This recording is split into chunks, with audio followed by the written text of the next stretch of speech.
درنل السلام علیکم محمد جمع زامهیل لرم چې راجړ آزاد منلاس درنل نن زه غواړم چې تاسو ته پښتني ضمیرونه در وپېژنم. همې یا پښتني ضمیرونه د پوښتنې لپاره کارېږي د شخص، وخت، ځای، څرنګوالی او څومروالي له مخې لاندې ډولونه لري. څوک د شخص لپاره کارېږي لکه څوک راغی، چا د څوک او وختی شکل دی.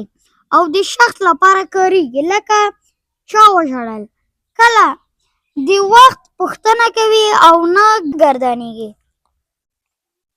لکه کله راغی. کوم یا کومه د شخص یا شیانو لپاره کارېږي لکه کوم سړی ځي. څنګه د یو شخص، شی یا عمل څرنګوالی پوښتي لکه څنګه دې ولیکه. څو د شیانو او اشخاصو شمېر پوښتي ځکه نو د جمع په شکل کارېږي لکه څو زده کوونکي راغلي وو. څومره د اشخاصو او شیانو شمېر او د څرنګوالي او څومروالي درجه ښیي لکه څومره زده کوونکي دې ولیدل.